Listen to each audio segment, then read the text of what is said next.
All right, guys, welcome to episode 17 of the Different Animals podcast. It's your boy Tyler. And I'm Ever Castro. And today, what you're going to be listening to is we're going to talk about what we've been watching, some NFL predictions, because this will be dropping the day the season starts, and Chadwick Boseman, the news of his passing, and possibly some of baseball's unwritten rules. But first,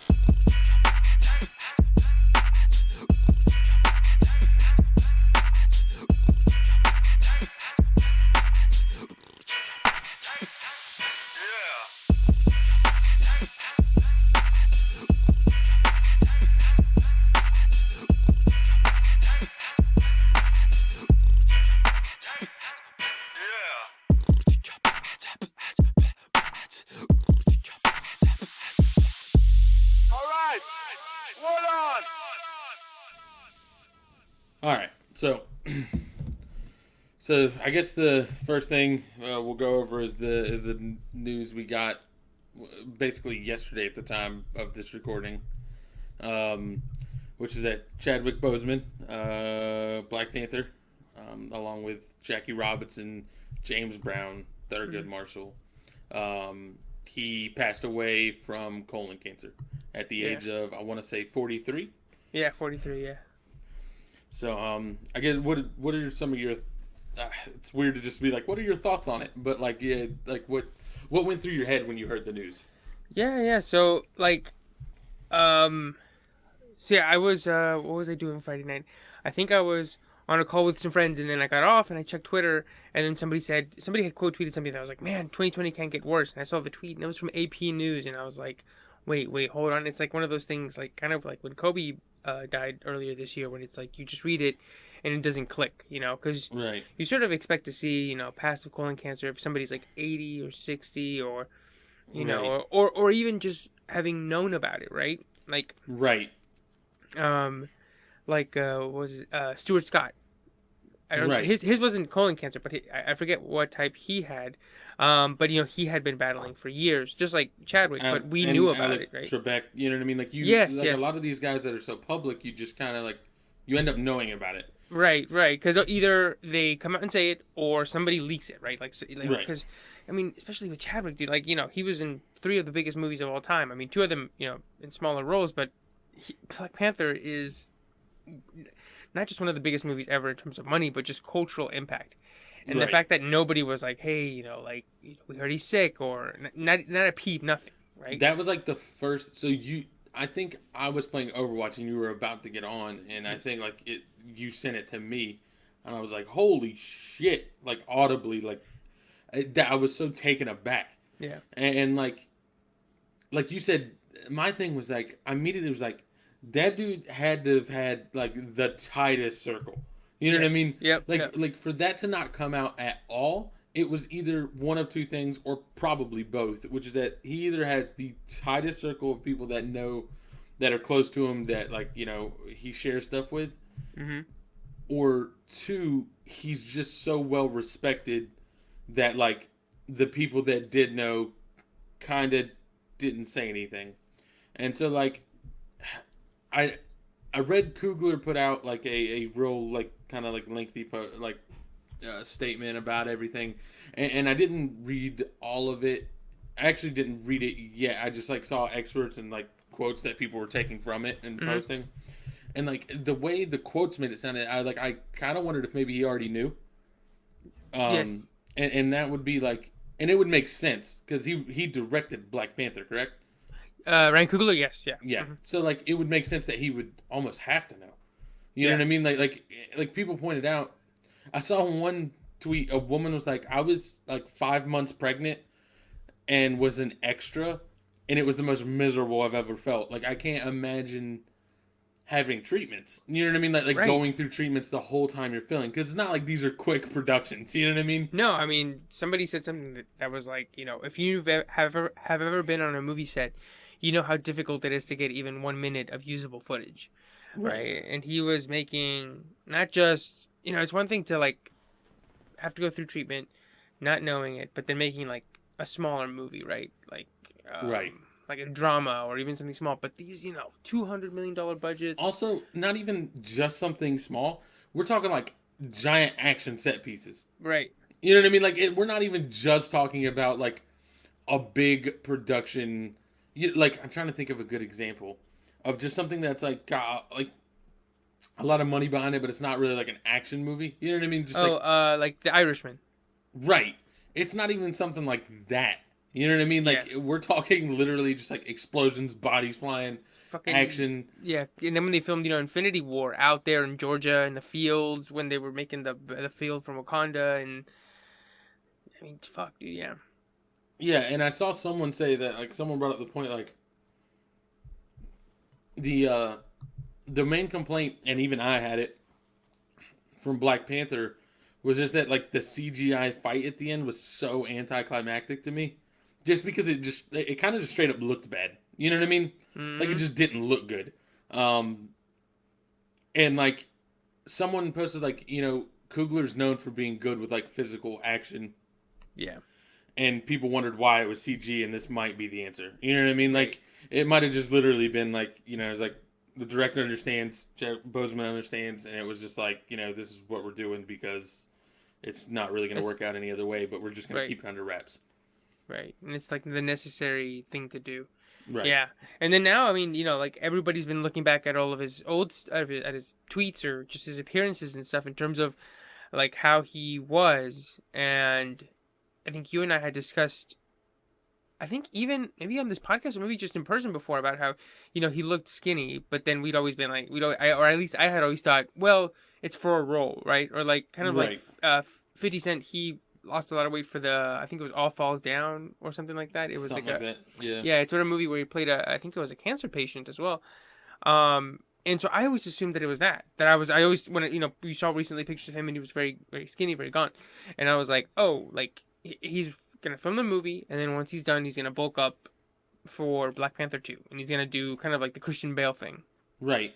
And for me, I don't even know if I ever thought it was from a role, but like even when he was kind of gaunt looking, it was never so like it was never to the level of like Christian Bale. I feel like you know what I mean. Like it wasn't Christian Bale in The Machinist. So I was like, he doesn't look great. Right. But like it is what it is. You know what I mean? Like I didn't. It was not even a second thought. It was like, don't look great.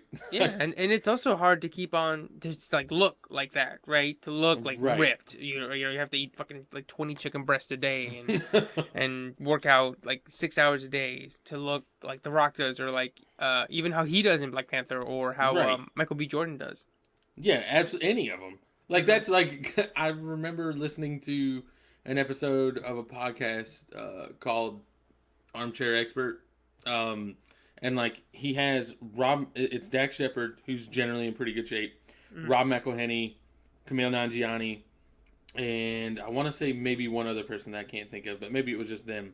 It might have been just them, and they're just talking because Kumail got absolutely shredded for his new role, and they were just talking, and they're like, "No, this is like without a trainer, this is impossible. Like, there's no like, it's so strict, like it." And like they're like, I enjoy it, but this is not like even really enjoyable. Right. Like I've gotten so into it that it matters, but like really like no one would want to live this way to like keep this up. You know what I mean? Like unless you're getting like no regular Tom Jones on a Tuesday in a suburbs is gonna do this, right? Right. You're either doing this because you like make money off of it because you're a trainer, or you're on Instagram, or you're an actor being a fucking superhero. Right. So like like you said, you see him gaunt, and you're like, I don't know. Like also the other thing is some dudes just look that way, like naturally. You know what I mean? Like some dudes are just kind of skinny and gaunt looking just on their own, and then like in my head, like maybe that's just how he naturally looks, and he bulked up for Black Panther. You know what I mean? Yeah. Like, but I just like couldn't believe that like I'd never heard anything. It was just it was just a lot all at once. It was like that's like you go through like it's not the stages of grief, but like the line of reasoning or whatever. It's like, how did I not, like, how did nobody know that this was going on? Yeah, yeah. And like, then go ahead. No, so go ahead, finish. So it's like, how did nobody know? And then it's like, how did he keep, how did he keep people from knowing? Like, whether it's like people, like he told someone, you know what I mean? And it got leaked or not, but like, it sounds like people that worked with him didn't even know. You know what I mean? Yeah. Like not all of them. And then it's like God. Like then you go and you're like, fuck, man. Like he was like ready to go. You know what I mean? Like as far as like movie stardom, like what, like he could have been in movies for like the rest of his life. You know what I Oh, mean? dude, Like and easily, never had a dude. problem. Right. I mean, there's no reason. I mean, kind of like how I mentioned, I think a few weeks ago about Ryan Coogler. I was like, he made, Black Panther. Now he can make a movie whatever he wants for the rest of his life, and that's what I felt Chadwick was going to be able to do. He was going to be able to be like, maybe not like a Samuel Jackson, because he's not. He was more reserved, more Like how can I Denzel say it? Washington, Empowered, more regal than Samuel. But he was a guy that was built to last forever, dude. Yeah, And, I think there's a lot of roles that like in my head I can imagine Denzel having that like he could yeah, have also done. yeah. I mean, Glory. He could have done Glory. Yep. I'm blanking on. I mean, like Remember the Titans. Remember the Fucking Titans? Yes, yeah. like Anything. I could imagine him getting aggressive for Training Day like Denzel. You know what I mean? Like Yeah. yeah, I could just like because like Denzel's whole thing has always been like very like even when he's playing a role like that, it's very like reserved until Mhm. it's not. You know what I Yeah. mean? So like Man on Fire. right. Yeah. So Yeah. it just And sucks. yeah. It's no different than the Kobe thing. You know what I mean? Like, Yep. we weren't doing the podcast, I don't think, when the Kobe thing happened. did No, we? no, Okay. not yet, no. So, like, my thing with the Kobe situation was just like, for me, like, it would have been, God, there's a chance this is going to sound terrible, but I'm being 100% honest here. Like, if, let's say it had been, like, Charles Barkley, right? Hmm. It would be awful. You know what I mean? And like he was a great athlete for all intents and purposes. I mean, like a decent or good human being. Like, and then like, but at the end of the day, you could be like Charles Barkley played basketball, and once he was done with basketball, he didn't have anything else. So like, there's a certain level of like completion or closure. You know what I mean? Yeah. Like he did his basketball career. And like right now he's just analyzing basketball, but I don't think he's like I can't imagine he's passionate about analyzing basketball. He probably just it's something he's good at. He knows basketball well and it's a paycheck. You know what I mean? Yeah. And he's doing it with other people that he's probably friends with. You know what I mean? At that point it's just like a really good job.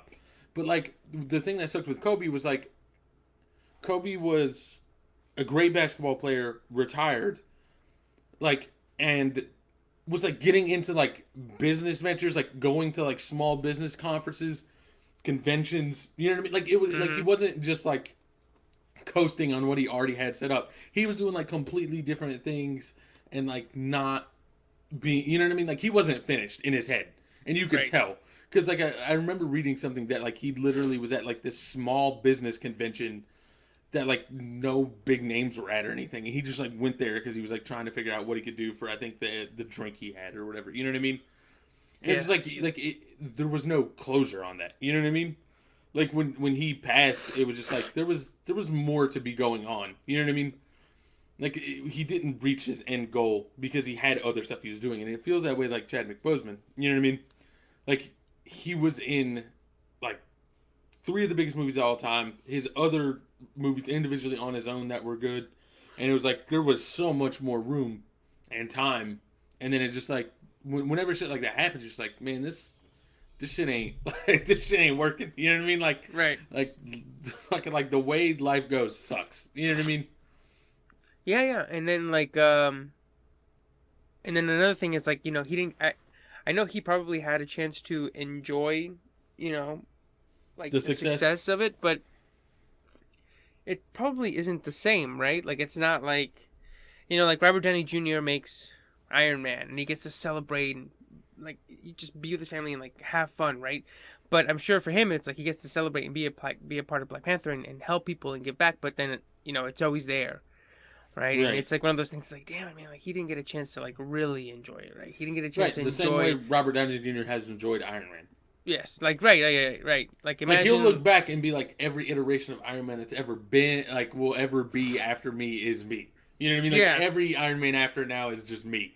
And Yeah. like even if you're not looking at it in an egotistical way, it's just like I did something so great that like everyone just wants to copy it. You know what I mean? Like right. And even something simple like, him looking back at like now and being like, man, that first Avengers when it premiered, I was there with my kids and my family, right? Right. And he didn't have a chance to do that like this year. Like he couldn't look back and be like, wow, when I was there with doing Black Panther and everything was great because that was always there. I mean, pretty much from when they started filming. Right. So yeah, like it's just like, fucking sucks. Yeah, just wild. And when, like you were saying earlier, like when you saw it, the news and it was like stage 4, like my mind sort of went to try to remember things that didn't exist. Like for me, that was like, did I remember? Like, is there a memory missing in my mind of him announcing it?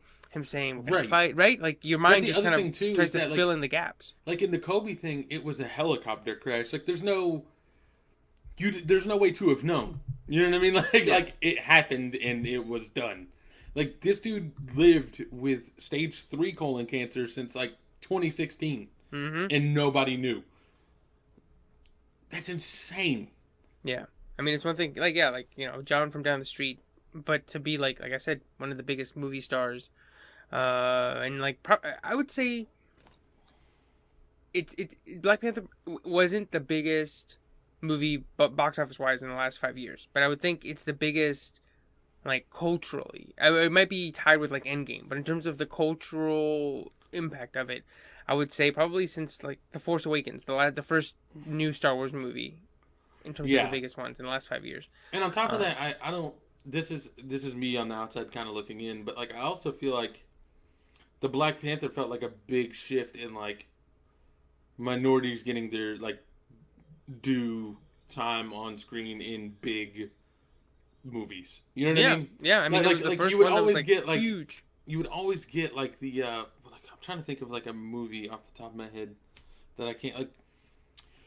It's like the Medea movies, for lack of a better like example. I just came up with it. Is like it's very clearly for like a Black or African American audience. You know what I mean? Like that's generally who it's targeted to. Plenty of people enjoy it, but it's not like those don't have the same cachet as like a Black Panther does. You know what I mean? Right. It doesn't have the Disney machine like the Medea thing. And it's like the Medea thing is kind of like a I'm gonna use the word gimmick. That's probably not what I'm looking for, but like it's like a it's just like you know what you're getting exactly. Like this like to me was like we can give minorities like leading roles across the board, or have a movie that's just about minorities, and it actually just be a big blockbuster movie. It doesn't. It's not like it doesn't have to target specific demographics and hit certain notes. Like it can just be a really good movie that happens to have a lot of Black people, or like Crazy Rich Asians, like a bunch of Asian people. You know what I mean? Like yes, we can make these movies, and they just be good movies. They don't have to be caricatures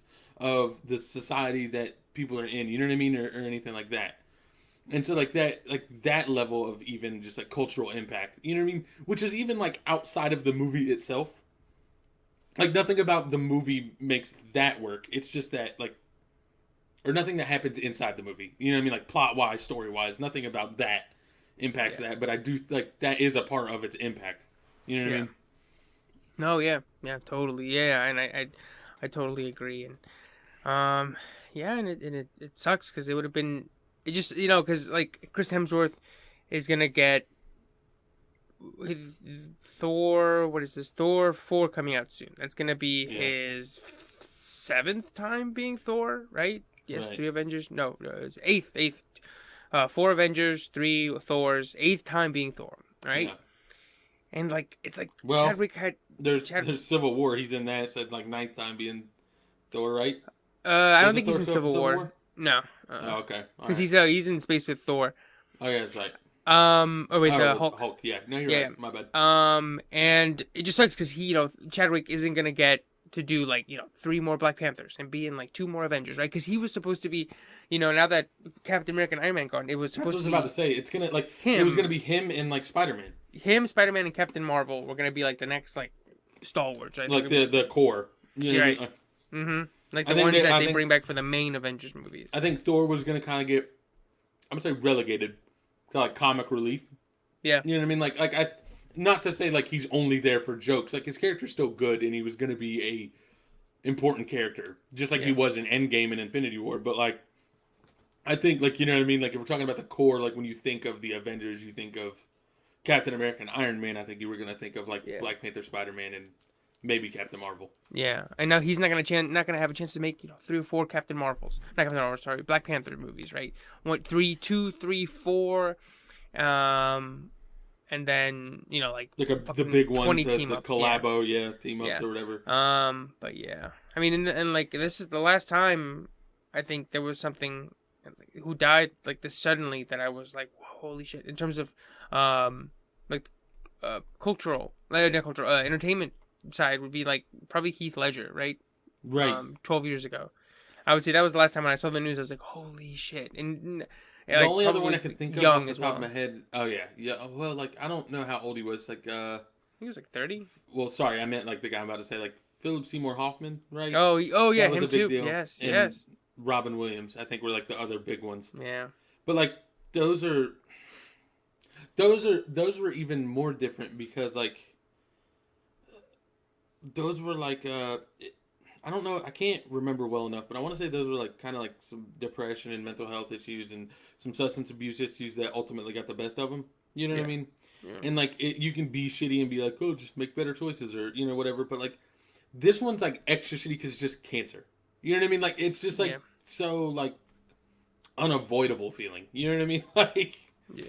Like when it's cancer, it either gets you or it doesn't, and that's it. You know what I mean? Like there's no like, well, he decided to, like he got help and got clean. Like there's none of that like willing of yourself to like get through it. You know what I mean? It's just like it just gets you or it doesn't. Yeah. Yeah. And so, yeah, it sucks. Yeah, It just definitely sucks. sucks. Yeah. So. And also, someone pointed out that like in Black Panther and the Avengers, like there's so much just like so many themes of just like death and rebirth, and like how like either fulfilling or awful that must have felt to be him and be, you know what I mean? Like Yeah. Or maybe even freeing. cathartic. Being like, Yeah, you know what I cathartic. mean? Would be him being like, this, if this is what it is, then I choose to believe that this is what it's going to be for me and my family, right? Right. Because nobody knows. So Like there's a for GIF him, like in Black Panther where he's like just walking with his arms out and he's like, I am not dead. yeah, Like, God, yeah, that's like that dude had stage 3, possibly stage 4 cancer when he did that scene. You know what I mean? Like, yeah. it's just so like, God, I just wonder what was going through his head filming that. Yeah. Because it has to mean something. You know what I mean? Like, there's no way you're Right. going through that and you don't internalize something into that Or line when you yeah, speak like it. you're like you can't be that good of an actor and then just like be the kind of guy who comes on set and says his I'm just lines. reading and then my goes lines. back. Yeah, Yeah. right. Like you have to like Put like yourself he was the one in- who chose the accent. He was the one like a lot of what he does in the movie he brought in himself. Right. But yeah, it sucks. I rewatched it last night and it's still great. And every time I watch it, I stick with the story more and more. Like when I first watched it, I was like, "Oh, this is cool. It's like spectacle and like, black superhero and like, Killmonger's cool and it's a cousin stuff." But every time I watch it, just like the tragic aspects of Killmonger's story, along with Black Panther or T'Challa realizing that what he has to do to avoid things like that from ever Right. happening again is what really sticks with me and what makes me go, fuck, like, this is better than like so much better than everything else. Like there's just like that extra That oomph was pushes it. one that was totally like there's the argument to be made now that like superhero movies aren't really a genre anymore. They're just like a vehicle for whatever genre you want to do. Yeah. And that one was very like almost like a political like drama in the form of a superhero movie. You know what I mean? Like it like felt- Logan's a western and Right. Exactly. So like that was like one of the first ones where I was like, this like really kind of transcended like what a superhero movie is. You know what I mean? Not that it's the first one, but like it did it exceptionally well, I feel like. And it was like Killmonger was like a villain that like had legitimate reasoning, like legitimate what's the word I'm looking for? Like reasons to be the way he was. Like I don't know what the phrase I'm looking for here is, but like motivations. That's what it is. Like he had legitimate motivations. Like whether you agreed with his message or not, which is it's clearly like his idea doesn't exactly work, but like you can see all the reasons why you would come to that conclusion if you were in his shoes. Right. So it's like you don't have that with a lot of villains. You know what I mean? So like it's just an extra layer of like it being really good. Right. But yeah. So so I watched that last night. But then we can to segue over to the next topic about what else we've been watching. Yeah. Tyler, what have you been watching other than Black Panther, or Um, other than me watching Black Panther? I was actually planning on watching some of the other movies that he was in, like the Jackie Robinson one and the James Brown one. Oh yeah, I watched the James Brown one. That one was it was pretty good. I saw it years ago though, but Right, I do want to watch the Jackie Robinson one. 42. Yeah. right. But I did start Avatar: The Last Airbender. I know you've Sweet. already watched it, and you watched it Yeah. kind of recently. Yeah. So like, I remember, first of all, that was like, whether it's classified as an anime or not is besides the point. But like, it was in my head as a kid an anime, and so like, Mhm. as I got older, I was like, I've heard that's like really good. I've heard that show is so good. But like in my head, I'm like, the other examples I have right are like Dragon Ball Z, and Dragon Ball Z is like 45 seasons, 1,022 episodes per season. And I was like, I'm just not trying to sink it. Like Naruto is like 5,500 seasons, 32,000 episodes per season. Like, Yeah. and so I was like, I don't have that time to sink into Avatar. And I was scrolling past it on Netflix, and I like stopped on it, and I hit Mhm. like, I think I just like hit select or whatever, and it was like, I saw that there were 3 seasons. I was like, there's only 3 seasons? I'm totally getting into this. Like, I just, in my head, the barrier entry was so inexplicably high because, like I said, it's just like, as a kid, those are the ones that were on when I was a kid, and those are all super long, drawn out. This shit's 3 seasons. I was like, I'm totally gonna watch this now. You're like, I'm fucking on board. Yeah, yeah, yeah. No, and I felt the same way watching it too. Just because like I'd always heard it was great, but what people had always said was the fact that it's very like finite, right? It's like a beginning, middle, and end. It's like that's what always. That's why I wanted to watch it when it came on Netflix. Was that people had always said that to me that it was like, hey, like it's this, it's boom, boom, boom, right? Um, Right. but yeah. So how far along are you? Did you finish I'm it? actually only 3 episodes in. I Oh, like okay. just started it. Oh, okay. So I'd obviously like 3 episodes in, you can't really tell whether something's good or bad. Yep. But so far, like all of it seems good. It seems like they've done a pretty good job of like, I can kind of tell like the character types of each person. You know what I mean? Like I can tell like what I'm going to expect from this character, what I'm going to expect from this one. You know what I Mm, mean? Like I know what Aang's gonna be like a real carefree kind of blah blah blah that I'm assuming probably is gonna have to battle with this, his avatar self or whatever. You yeah. know what I mean? Mm-hmm. I can tell that Sokka, you know what I mean, is gonna be like, he's gonna be the archetype that's like kind of a pain in the ass, like kind of annoying at the beginning, like just because of how serious he takes himself. But then by the end, it's gonna make sense. Like this level of seriousness he takes himself is probably gonna match to like where he is as a character. Mm-hmm. And I could be wrong, but like I said, I'm 3 episodes in, and I feel like that's where I can tell what to expect, and they're doing it well. You know Yeah. what I mean? Yeah. Yeah. It doesn't feel forced. No, yeah, yeah. I'm glad you started it. Um, I like it. I liked it. I mean, I think I talked about it last time, or when I watched it, because they put it on Netflix on I think like May 15th. I think mid May. Hmm. And I finished it I think a few weeks after that. But I really liked it, and I liked it because I personally have never been a huge fan of a monster of the week type show like Right. X Files, or I think there's like a show called Fringe. I don't know. I've never liked them. I've always preferred like a serialized show like Breaking Bad or The Right. Wire or Game of Thrones or any of those. But this one, I think it's a perfect mix where it does have like not monster of the week per se, but like they visit a town and that town has a specific problem. But I think it does the balance between that and carrying a single story forward that you kind of end up not really noticing that it's like, oh, this week we're meeting these folks in this town. I think maybe one or two episodes here or there, they do sort of stick out where it's like, all right, this is a little weird. We haven't checked in with other characters type thing. But for the most part, they blend both of them so well Right. that you don't even notice. And so I think it's a perfect mix where like if you do prefer like a Criminal Minds or CSI where it's like this happens this week, you'll love it. But then also if you like a straightforward story, you'll also love it because they balance it so perfectly. So with that being said, you need to try and find and watch um, Cowboy Bebop.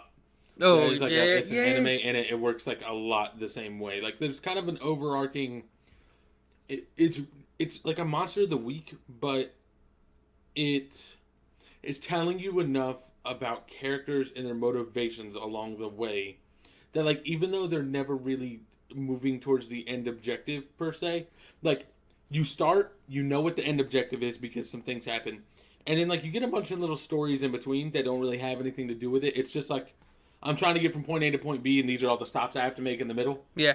and like they don't have anything to do with the story, but I'm kind of fleshing out like how my character acts, how he thinks, how he feels, and like what his motivations are as we go.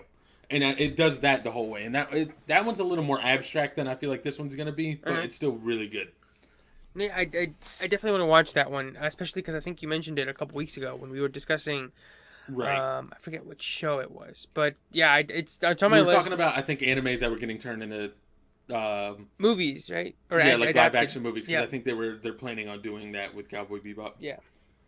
So, but yeah, Cool, cool.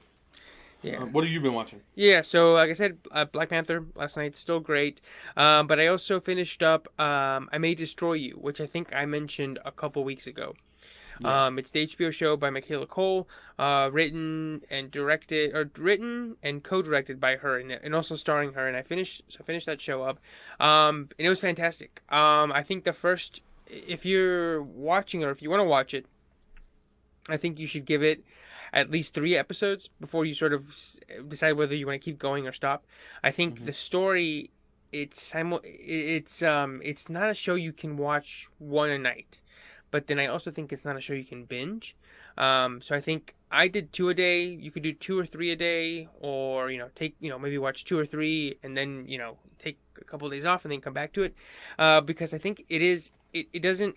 Some episodes are kind of like the pilot. The first episode's kind of you just kind of go like, okay, like what was that about? Just because it doesn't Right. fill Like all itself. you did was show me the characters, and like you didn't really tell me what's going on or what we're doing here. Yeah, yeah, Like, and the way it ends, you kind of go like, okay, like I guess I kind of want to keep watching, and then but then some of them are so heavy that I think you do need a break afterward. But I think you need a break not just mentally, not just because of what the subject matter is, but also just to sort of mull over, and think about it. But the finale was fantastic. I don't think they're gonna make a second season. I don't see how they could, or maybe they could and just change on what it's about.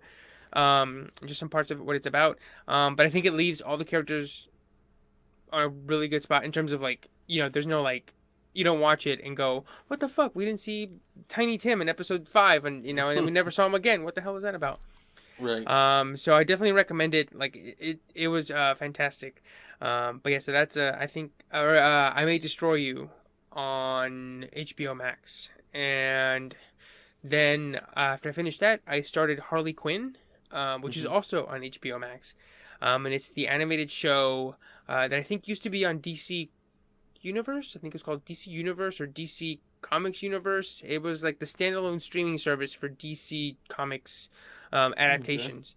I think they had. I would guess that they would put all of the animated movies on there, like Hmm. Red Hood and all those. But then they also had like Doom Patrol and a couple of other things on there. And then when Right. HBO Max launched, they just sort of absorbed, or I guess I don't know if it's still a thing or not, but I know that they took most of the shows and they just put them on the HBO Max platform.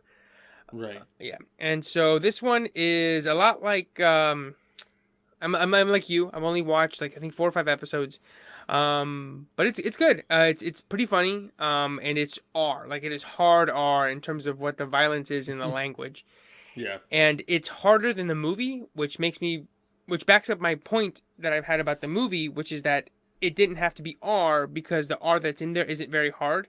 So you could have easily trimmed everything, made it PG-13, and made it more accessible for people, specifically like young women who I think would love the movie. Right. But this comic or this animated show is like hard R, like it's like fucks and shits, and like the violence is like much more um, graphic than the live action one.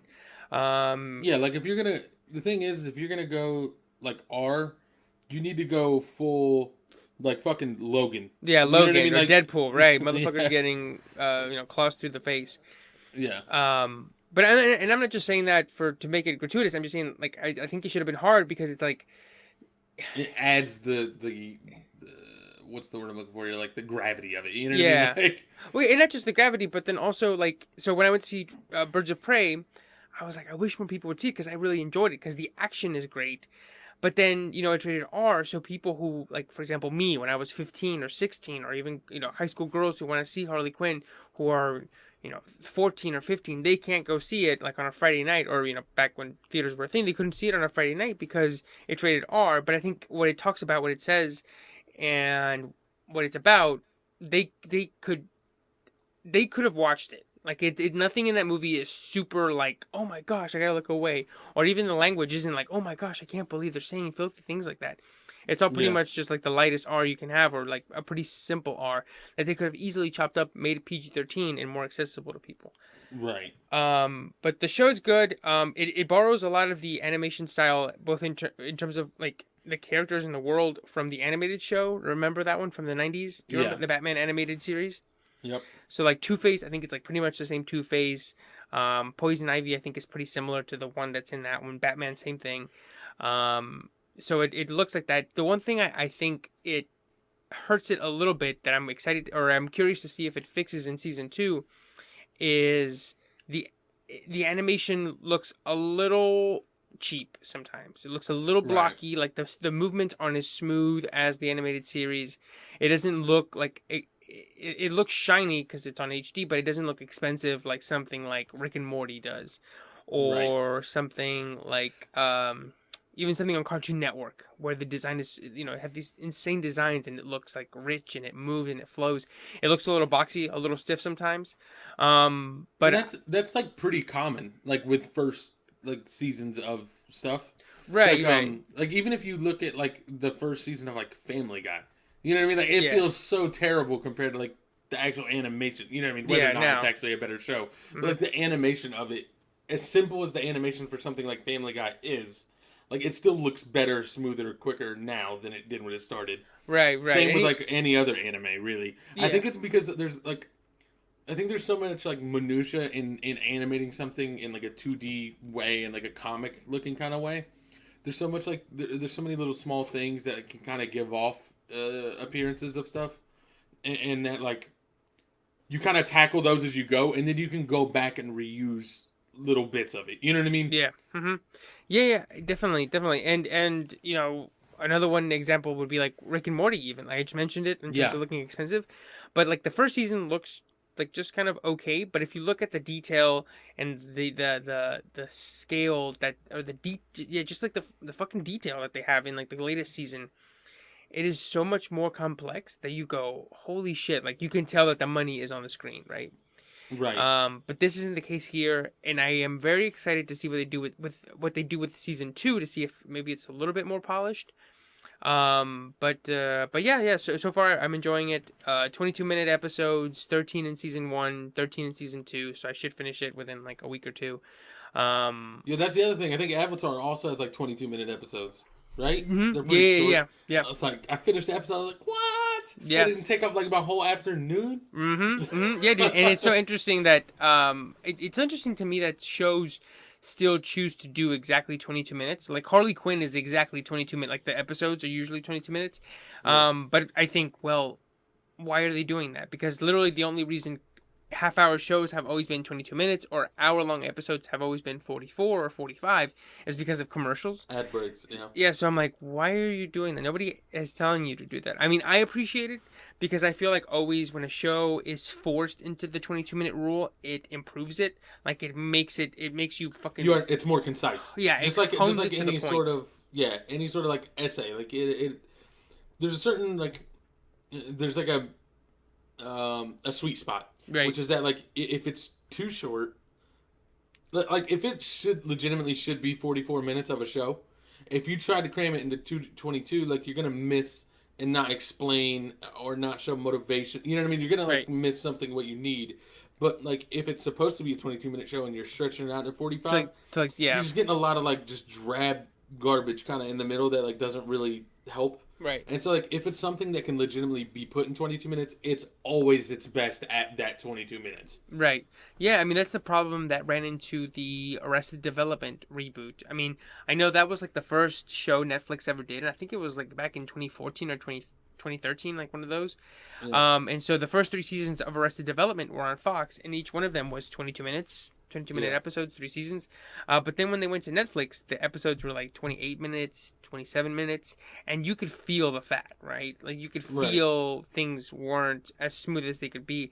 So I am appreciative that Harley Quinn trims it down to 22 minutes, even though they absolutely don't have to, because I really Right. doubt that there's no window where they have to fit 22 minutes, right? So even if they wanted to do 25 minutes in ads, they could do that. But I Right. appreciate that they're doing 22, and that I feel like these days, I feel like the 22-minute thing kind of naturally has sort of act breaks and story beats that have already been caked into it in the last 80 years of television. That's the other thing. It's like not for nothing. Even if we're taking out that part of it, like or taking out just like needing to hit 22 minutes just artificially because we think that's a good number. Like it's been done at 22 minutes for so long that we have all this evidence of how to properly do it well. Right. Mm-hmm. You know what I mean? We know exactly. Like I bet you they probably have it down to like a time. You know what I mean? Like Right. we should be getting like this introduction part of our episode done, like where we introduce the problem, the characters, and the plan. Like Yeah. 8 minutes or something. You know what I mean? Like they probably have that down. Like that needs to be done by this amount of time. Yeah. And then this amount of time is dealing with it, and then this amount of time is the aftermath. You know Yeah. what I mean? Yeah. Have you ever seen the maps, the story maps that they have for like they had for Breaking Bad? They I would haven't. put like on a not a whiteboard. Yeah, a whiteboard. They would put like Act 1, 2, 3, and 4, and then like a little epilogue or something. And then Right. they would have like 4 or 5 note cards that had what each scene had to get across, going horizontally across those act breaks. That's why I feel like something. That's why I feel like something like a well done bottle episode is so. How can I say, it's so not noticeable, but it's so worth. What do you mean bottle episode? Oh, it's when an episode in like a sitcom or a drama where the characters break sort of the natural story convention and they like spend the entire episode in one spot in one location. Oh, okay. So like the Fly episode of Breaking Bad, or Right. there's like a Community episode where they lock themselves up in the study room, and I think they end up taking their clothes off or something. Yeah. So that's why I think like something like that is so impressive if it's done well, because it's like you're breaking the convention and you're showing that you can flex your muscles and do this, in fucking just one room. Right. Yeah, we can hit all these acts and points and get across everything we need to without actually moving. You Yeah. know? Mm-hmm. Yeah. Mm-hmm. So But yeah, that's what we've been watching, and then something soon that we're gonna be watching is the Is NFL. football. NFL's back. Football is back, NFL's baby. Yeah. For the time being, I guess. So, do you think they're gonna? How far do you think they're gonna make it into this season? All right, here it is. Official prediction. Drum roll. I think Okay. 6 weeks. I think 6 Ooh, weeks. 6 weeks. I think we're gonna finish week 6, and then around that time something's gonna happen, and then that's gonna be it. Which puts us. That would be what, like mid to late October. Yeah. Yeah. Mm-hmm. So, Or do you I think think it's there's- gonna finish, or what do you think? I think there's a chance it might finish, and I don't say that because it should. Mhm. I think there's a chance it's gonna roll through it like baseball's doing. Like MLB's having cases just pop up left and right. They're just like, they don't play then. You know what I mean? Like to cancel that game, just keep it moving. Mhm. Like we're just getting through this season. Like Goodell seems like the type of person that would just be like, I don't give a shit. Like, Yeah, we like got- full steam ahead. put- We're gonna. put games on TV. Don't care if any of these games matter because half these teams aren't even fucking playing anymore because they're all sick. Like, don't care. Just put games on TV. Mhm. Get the ad revenue. You know what I mean? And we'll just make it work. Like, we'll just push forward. Yeah, like I feel like I think you're right. I do think it's gonna do 6 weeks, but it wouldn't surprise me if, like you said, like if Roger Goodell was like, just push forward. Like, who gives a shit? Like, what's his name? Right. Rob Manfred. Because you're right. Like, a couple weeks ago they had that scare where the Marlins, the whole team had it, right? Yeah. And then everybody was like, oh my gosh, baseball, it's gonna be canceled by Friday. Yeah. And then it wasn't, and then it just kind of kept it going, and then now it's kind of still going, right?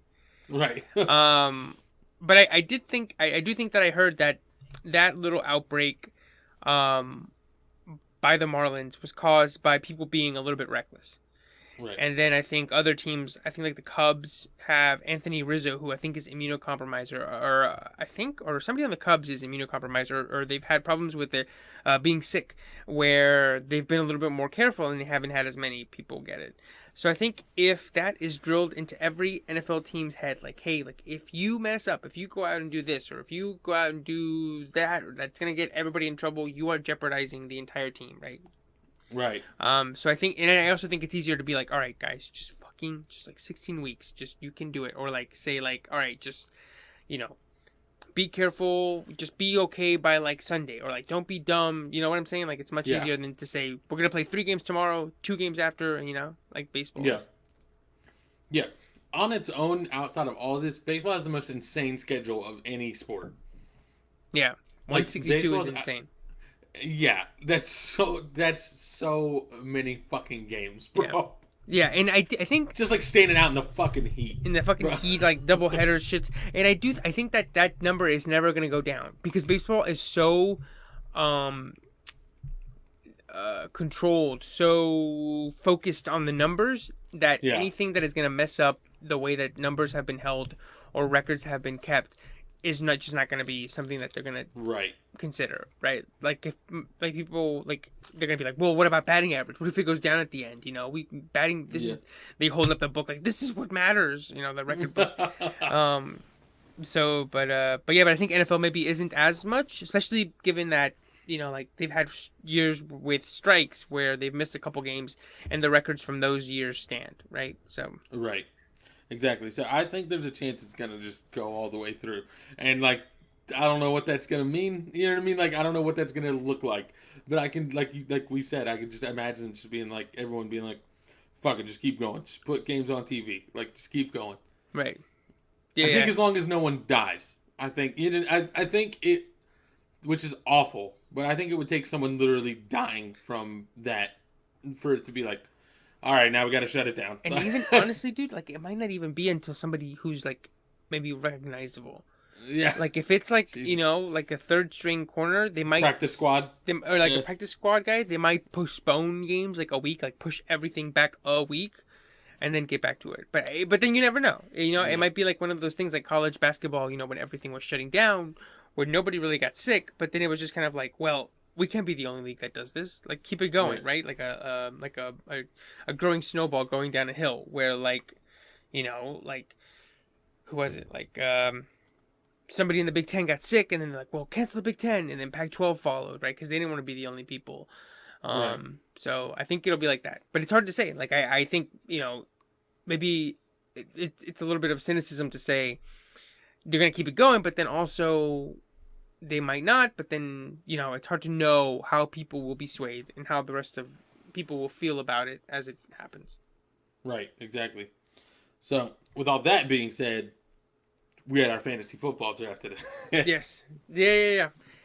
And how you feeling about your team? I feel good. It's hard to know. Like, for me, fantasy football is like one of those things where, like, it's about 20% skill, 20%, whatever the Fort Minor quote is, concentrated power of will. I think it's like I would say it's like a good portion is drafting a good team right off the bat, right? Because there only is one Christian McCaffrey, right? Like there was only one Derrick Henry last year.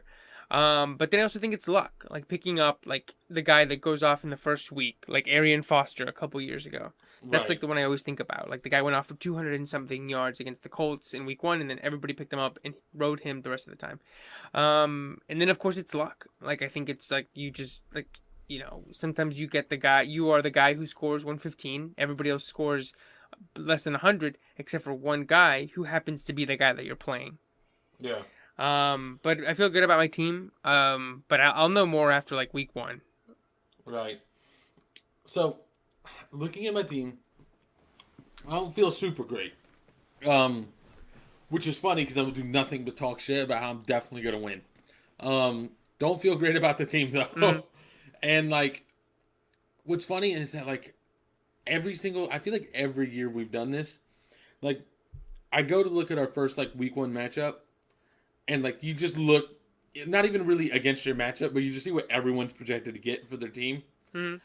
I feel like my team is never like the highest. Like my Right. team's never like the team that's projected to get like 110 right out the gate. And it sucks But like, because you go but like, I'm always in like the. I feel like I'm always in the playoffs. Like, yeah, and it sucks because like you look at you like look at a guy and you see that like their running back and their quarterback each are projected like the most that week, and you're like, well, what the fuck? Like my guys were there. Like why was this guy ranked 15 and he's projected 10 points when the guy who was ranked 16 is gonna projected 20? Like how? Like then why don't you just like it makes no sense. what happened here? Yeah, like what the fuck happened? But yeah, I think yeah, I'm excited. I'm excited. I'm always excited for fantasy. But yeah, let's hope my team goes well, and let's hope that the week one pickups go well. Yeah, absolutely. Gotta pay attention to that waiver wire. Yeah. Mm-hmm. Mm-hmm. Do you have any specific like predictions as to the season? Like anything like defensive player of the year or coach of the year, or maybe like a team that you think is gonna do crazy? Like, do you have a outlandish or not outlandish, like Right, a hot so, like, take for the season that you think? Obviously, we're gonna win the Super Bowl, right? The Cowboys? Oh yeah, yeah. And people are gonna be like, it's an asterisk. These people, half the Patriots chose to sit out the season. It doesn't count. Yeah. I don't give a fuck, dude. I'm celebrating so hard if we win. I don't care if I have to do it like from a fucking coffin because half the population in the U.S. is dead. I'm gonna be celebrating somehow. Oh yeah. So there's that. Mhm. I think Cam Newton's gonna have a big year. I really do think Cam Newton's gonna have a big year.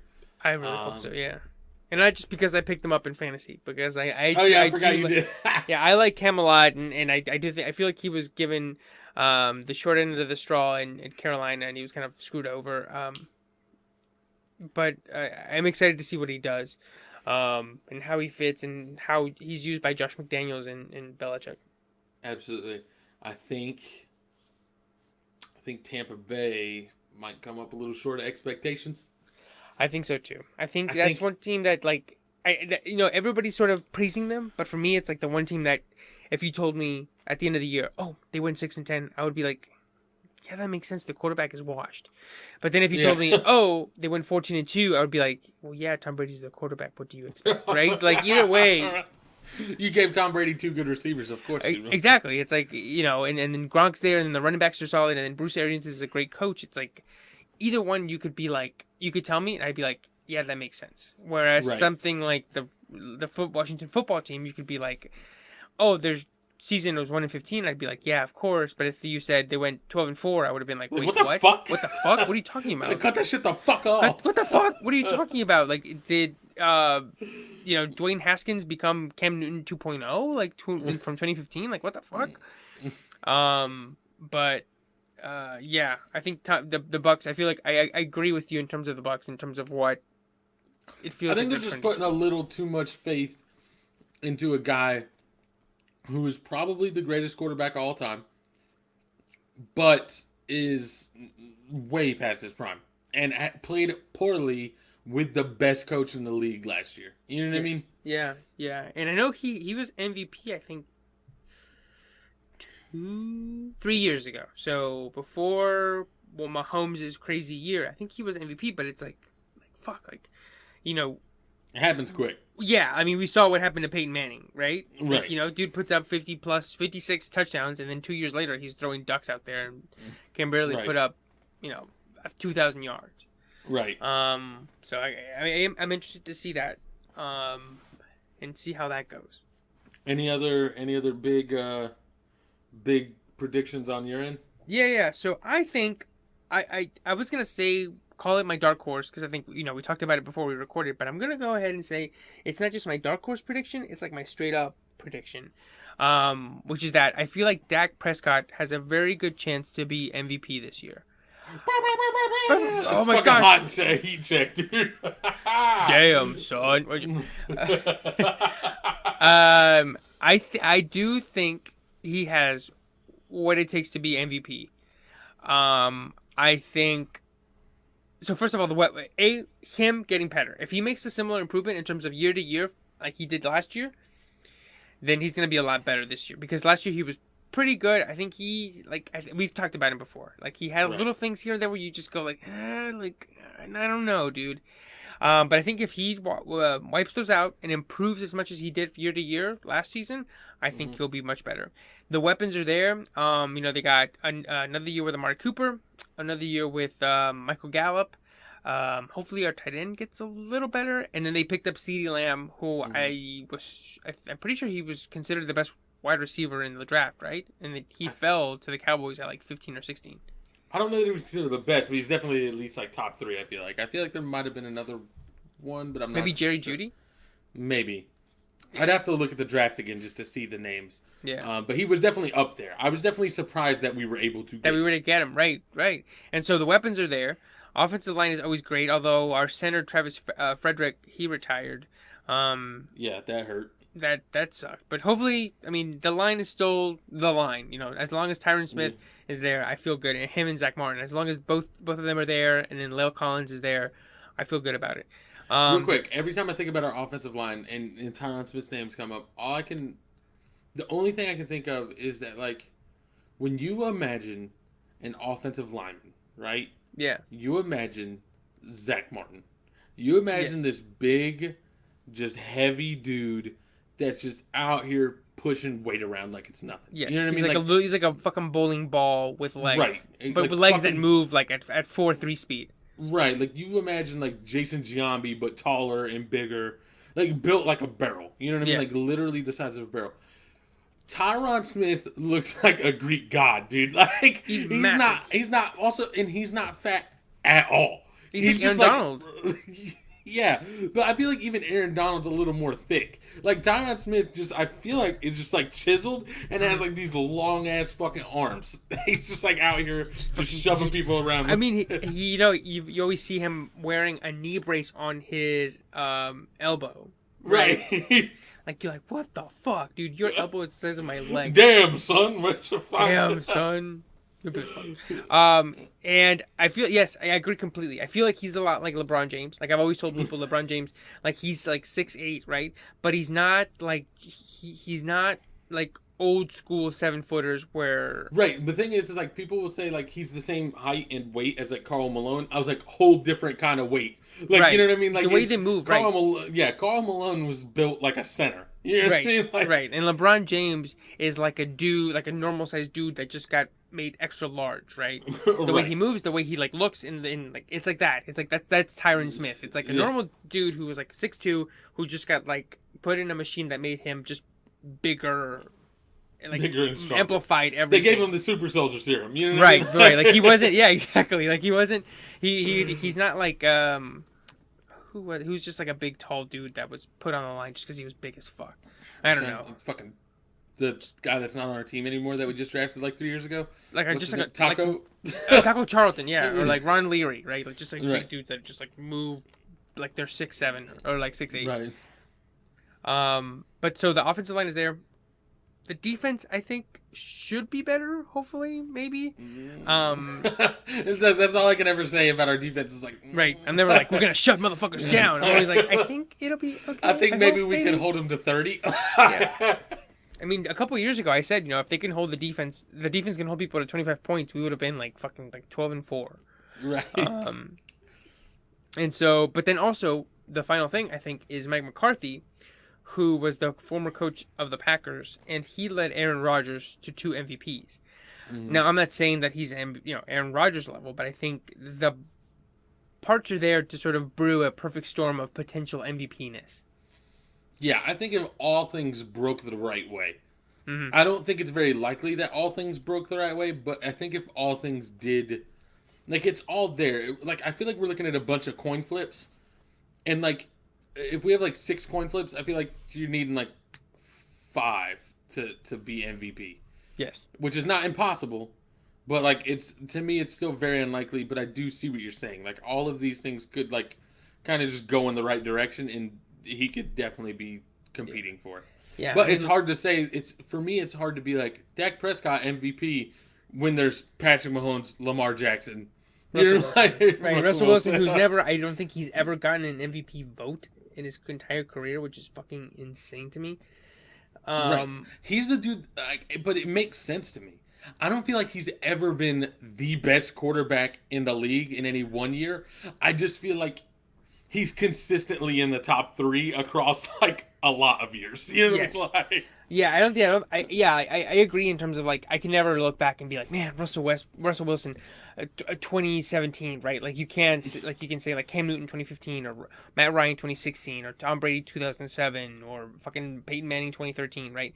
Like there's Right. never the one year where you can be like, God, like that's insane. Like that one year he was fucking Right. nuts, right?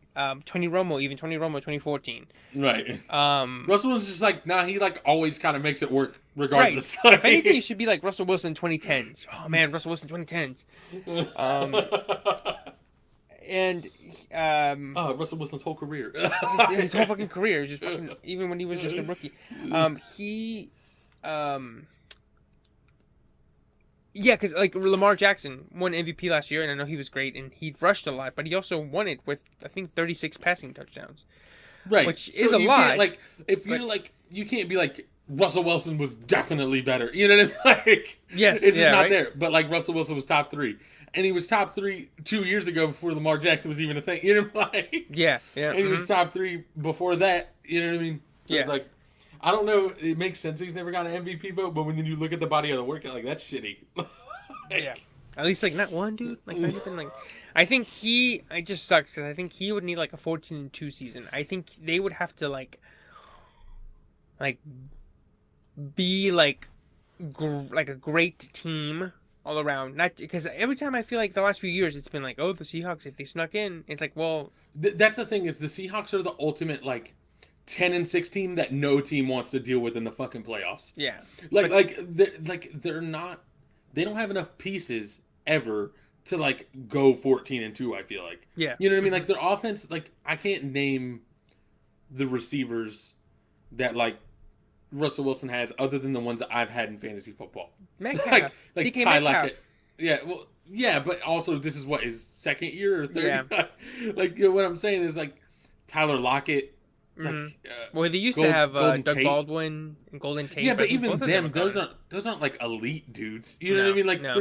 they're good receivers. Right. So like in the running back they had Marshawn Lynch, and like as much as Marshawn Lynch like feels elite just because some of the stuff we've seen him do, like he bounced around the league quite a bit. I feel like. Yeah. And Like, I don't think he's been. And I think ever since the Super, it just sucks because like everything that was great missed him by like 2 seasons. right. It just sucks because like that great defense was like good from like I think like 2011 to like 2014 or 15, and I feel like Russell Wilson wasn't Russell Wilson until like he wasn't as good as he is now until like 2016 or 2017, Right. or even right. So it's like, and even Marshawn Lynch, his decline started before Russell got really good. Right. Um, And like I said, I just feel like the Seahawks will sneak in at 9-7 in the wild card, right? But like every fucking team is like, I just don't want to play the Seahawks, dude. Like there's a chance Russell Wilson is just gonna fuck us single handedly. You know what I mean? Like that's what you have to worry about. You don't have Yeah. to worry about like the whole team being like just too much for you. It's just like there's a chance that he's just gonna put it on us and just screw us. You know what I mean? Yeah. Like, yeah, and that's what I he's thought was gonna happen when they break played free the from a Cowboys. tackle and scramble for like 6 yards on a big 3rd and 5, and you know like You'd be like, fuck. yeah, course and he it's is. gonna be a dagger. And that's the other thing. The daggers for the Seahawks, I feel like, are never like you like a dagger in the NBA. Just be like a big like fuck you 3 in someone's grill to like put the game out of reach. Like the Seahawks daggers are like it's 3rd and 5. We just need to stop him here. We get the ball back. We have a chance to make a move down the field, and then you run like a great defense. Like you get a hand on him, and then he just like slips free and gets 6 yards. You're like, God damn it. Yeah, it's like that Aaron Rodgers shit too. Like him Yeah. and Aaron Rodgers are the both that you're like if you see him looking down the field, and it's like like 10 seconds or longer that they're just scrambling, you're like, fuck, it's over. It's a first down. And another thing I will say, Tony Romo was also fucking great at that. You know what I mean? Like at a certain point, it's like you've just given him too much time. He's gonna make a throw. Like, Right. But yeah, I think I wanted to say dark horse, but I'm just gonna go ahead and say it, because I think even last year there was like rumblings, right, and they were fucking shitty. Yeah. So if they put it together like a 12-4 season somehow, and Yeah. he puts up, I'm gonna say 4,000 yards, 35, 36 passing, maybe like 200 or 300 yards rushing, and 5 or 6 rushing touchdowns, I don't see how he doesn't at least get some consideration. Right. Yeah. Who do you think is gonna be rookie of the year? Ooh, I think Burrows. Bro. Yeah, I think anytime that there's like a big flashy quarterback like that that is given the reins from the start, I think he wins it. Yeah. Yeah, it definitely could be. Yeah. I'm just gonna. I mean, If, Zeke had one of the all-time great rushing, not all-time great, but he had a fucking great rushing season, and they gave it to Dak. yeah, So, that's true. One of well, hold on. I wanted to say didn't I don't know. I could yeah, it probably just gave it to Dak. But yeah, that's yeah. I'm gonna go out on a limb and just be like, if Burrow has a bad year, adjusting to the professional level, and Dak goes on your MVP run, CD Lamb could be a breakout. Could be a breakout rookie of the year. That's all I'm saying. I mean, the last wide receiver to win Rookie of the Year was Odell Beckham. So, Oh, I mean, shit. it's possible. And then It's before that, happened. it was Percy Harvin. So So, whatever happened to Percy Harvin? I think he had, like, personal issues that sort of just kind of pushed him out of the league. Oh, okay. Yeah, like, I'm looking over this list, and, like, wide receiver, it isn't, like, MVP or Offensive Player of the Year where being a wide receiver is, like, impossible to get recognition, right? Right. Like, like Percy Harvin, and then Anquan Bolden, Randy Moss, Carl Pickens, and like wide receiver years ago. Yeah. But yeah, I mean it's usually running back or quarterback. Right. But They do just because they like if the team's good, then like you're the one directly responsible in those two positions. You know what I mean? right. Like if your team is good and your team runs the ball a lot, it's because your running back's good. So offense or rookie of the year. You know what I mean? If your team Yeah. passes a lot and your quarterback's good and he's a rookie, then that's why. You know what I mean? Like And sometimes he's I the feel rookie. like sometimes I feel like it's like just if you're okay enough. Yeah. Right? Like 2015, Todd Gurley won it, and I'm like, I don't even know what the record was or how he did. Probably had like 1,000 yards and like 5 touchdowns. Right. Yeah. But Eddie Lacy won it. no. Eddie Lacy before he started hitting the buffets. Oh my gosh. Yo, how much better would his career have been now that COVID is shutting down all the buffets? This man would have had a long, illustrious career. It sucks, dude. It sucks because he's 30 now, so I guess he's not coming back. But Nah, he's not coming back. he's a Pro Bowler. He made like one comeback. I feel like he was out of the league for maybe a year or something and came back, and I was like, Jesus, he's huge. Yeah. Like a fucking fullback out there, dude. Kyler Murray. Yeah. Damn. Anyway, but yeah, so yeah, I do think it's Joe Burrow. But I mean, like, I'm trying to look, let me see the year that Odell won it. I'm sure the year that Odell won it, I'm sure there was a great rookie then too. What was this, 2014 season? Yep. So it would have been the 2014 NFL draft. Let's see. So Odell was picked. I don't think he was. I'm trying to think if he was top 10. All right. So Odell was picked 12th. Okay. Okay. So Jadeveon Clowney. Let's see. Khalil Mack. Blake Bortles. Knew he wasn't getting it. Blake Bortles, yeah. He was. Let's see. Brendan Cooks. Johnny Manziel. Manziel. Definitely not getting it. And Kelvin Teddy Benjamin. Bridgewater. Nope. Teddy Bridgewater, but then I think he was just okay. Yeah. Derek Carr. Like, I think Derek Carr as a rookie was solid, right? I think you have to be like he had that insane catch, and I think he was pretty good down the stretch. I think he had like 1,400 yards in 13 games. So I think you have to be a wide receiver. You have to sort of, have be good, but go beyond the built-in advantage that quarterbacks have. Right. Yeah. Yo, Mike Evans went into the league at the same time as Odell Beckham. I feel like Mike Evans has been in the league way longer. I mean, they've both been for a while, dude. They've both been like, what is this, 7 year? I think it's both of their Fuck. their 7 years. Yeah, that's intense. 14, 15, 16, 17, 18, 19. Yo, Johnny This is Manziel about their was out seventh the league seasons. so fast, dude. What'd you say? I was like, Johnny Manziel was out the league so fast. So fast. Oh, Devontae Adams was also taken. Oh, shit. Allen Robinson, Jarvis Landry. Okay. Bunch of people I haven't heard of. But yeah, no, that's... God, I can't believe they've been in the league that long. So this is both of their 7th seasons. Jesus. But yeah. Yeah. Speaking of, I do want to save this for a later topic, but I do want to talk about it. I've had it on the list for a while of the 2011 draft class, specifically the first round, specifically the top 10 of the first round. All right, But we can talk about it next week. But that, if you're listening to this, go look at that draft class and be prepared that we're going to talk about it soon, because it's like one of those where you like look through the top 10 and you go, holy shit. All right, let's see. Okay. Yep.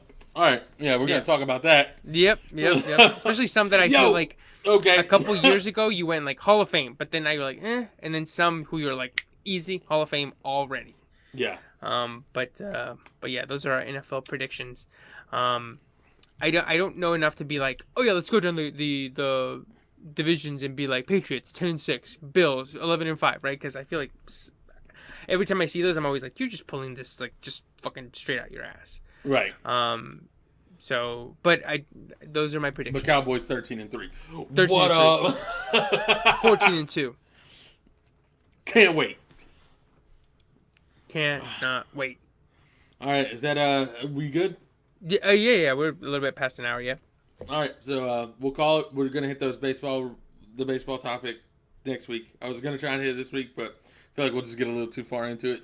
I will say though, we're just gonna talk about like the unwritten rules of baseball, and it all started because of a recent bat flip, and it's just such a fucking swag response, like such as like a eat a dick response. They were like, the pitch was 3-0, 3 balls, 0 strikes, and conventional wisdom says you're supposed to just like take that pitch and just let it go, and then you either get walked or it's just a strike and you're good. Yo, this man homered the fuck out that thing, and like they asked him, they're like, "What do you think about it?" And he was like, "Well, it sounds like his 3-0 pitch needs to be better." Mm-hmm. I was like, "You damn right." But yeah, that shit would kill me. So, but we'll talk more about that next week. If you want to catch me on social media, you can catch me at TMoneybags on Instagram or Twitter. Mm-hmm. And I'm at EverCastro92 on Instagram. And if you want to communicate with us for the podcast directly, you can catch us at DiffAnimalsPod on Twitter and Instagram, or you can email us at differentanimalspodcast@gmail.com. Mm-hmm. Mm-hmm. And as homework, I'm going to say, tell your fantasy football league about the podcast. Yeah, tell your fantasy football league about the podcast, and let them, when you send the link into the board, just make sure you clarify who the worst person in your league is. Just a little fuel to the fire. Yeah. Just be like, hey Jimmy, you like this? Trash, bro. Stupid ass Jimmy. You picked up a fucking defense in round 4. Get the fuck out of here and listen to this podcast. Mm-hmm. But so every Thursday at noon, as usual.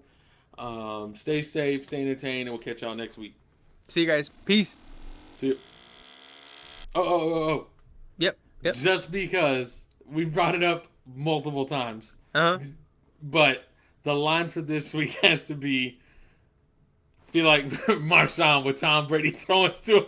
The fuck are you talking about? What the fuck does that mean? Oh my gosh. So dumb.